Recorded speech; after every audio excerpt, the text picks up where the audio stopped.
안녕하세요, 빗센터입니다.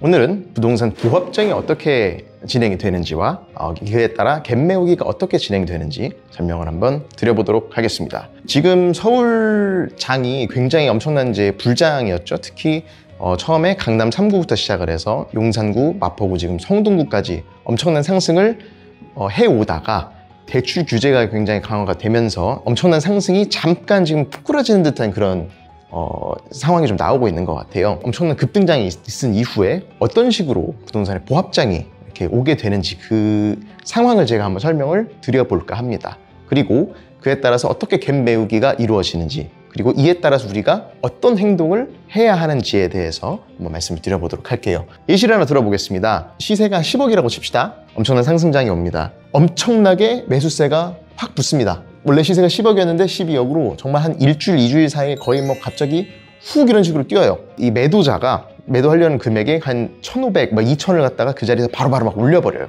그럼에도 불구하고 매수자들은 그때 그래도 싸다라고 생각을 하기 때문에 매수를 하겠다, 내가 그 금액에 맞춰줄게 라고 하면서 매수자들이 불이 붙기 시작을 합니다.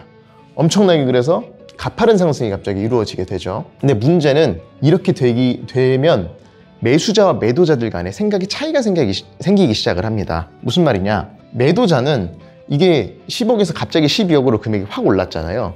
그렇게 되면 매도자들은 이게 금방 한 2주 만에 10억에서 12억이 됐으니까 한 13억, 15억은 그냥 가겠지 라고 생각하는 게 매도자들이 돼요. 여기 이제 12억 갔으니까 15억은 이제 눈앞이다, 기대 심리가 확 올라가게 되고 이 밑으로는 이제 매물을 내놓지 않게 이렇게 됩니다. 매수자들은 입장이 좀 달라요. 2주 만에 일찍 왔으면 2억을 더 싸게 매수할 수 있었는데 갑자기 확 올랐어. 심리적인 저항선이 생기게 돼요. 이걸 갖다가 내가 12억 넘어주고 사는 것은 너무 아깝다, 난 이 금액에는 못 사겠다, 이런 생각을 하게 됩니다. 그렇게 하다 보니 어떻게 돼요?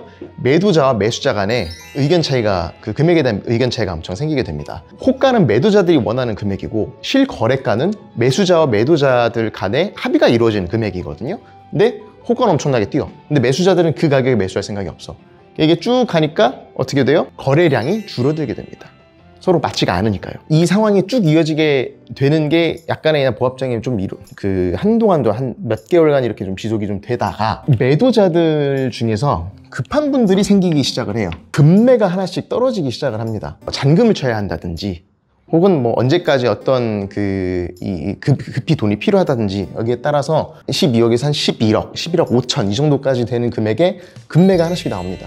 그러면 요것들은 싸니까 하나씩 이게 돼요. 근데 그럼에도 불구하고 매수자들은 여기 이상의 또 금액을 지불할 용의는 또 없어요. 급한 매물들이 나가는 게 한 11억 5천, 예를 들어 이게 한 10억 5천이라고 칩시다.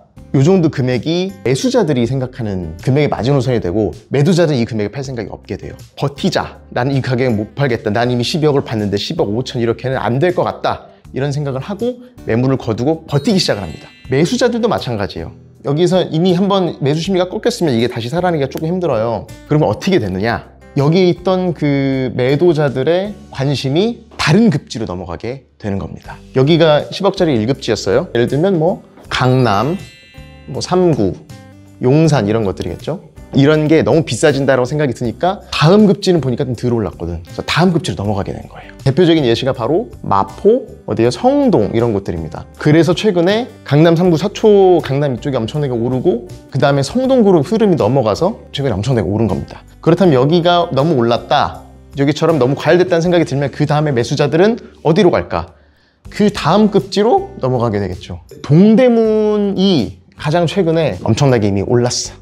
바로 다음 급지는 어디다? 노원, 도봉, 강북, 강동, 강서, 그 다음 급지로 점점 더 내려오게 된다라는 겁니다. 제가 말씀드린 이런 곳들은 상대적으로 조금 덜 오른 것들이 아직도 기회는 좀 더 있습니다. 여기가 더 오르게 되면 그 다음은 경기도의 상급지로 넘어가게 되겠죠. 대표적인 곳들이 구성남이라든지 광명이라든지, 아니면 이제 분당, 평촌 이런 곳들이 더더욱 가게 됩니다. 사실 분당은 이미 좀 더 가기는 했지만요. 그래서 여기에서 우리가 알 수 있는 것은, 그래서 우리가 해야 될 행동은 뭐다? 이미 한 급지에 이 가격이 너무 올랐다라고 하면 그 다음 급지로 미리 가서 거기를 선점하는 겁니다. 여기가 이미 한 2억이 올랐어. 근데 2급지, 3급지는 좀 덜 오른 곳이 있어. 내 금액에서 가장 맞는 곳들 중에서 그나마 가장 이제 접근하기 쉬운 곳으로 덜 오른 곳을 찾아서 먼저 가서 매수를 하고 기다리는 거죠. 그런 식의 전략을 좀 생각을 해볼 수 있습니다. 그래서 지금 현재 저희가 촬영 중인 9월 말을 기준으로 했을 때 동대문까지 지금 흐름이 넘어왔고 노도강으로 넘어가려고 하는 움직임을 좀 보이고 있어요. 그래서 노도강 혹은 강동, 강서, 은평 이런 곳들을 좀 더 보시는 것은 어떨까라고 이렇게 추천을 좀 드리고 싶습니다.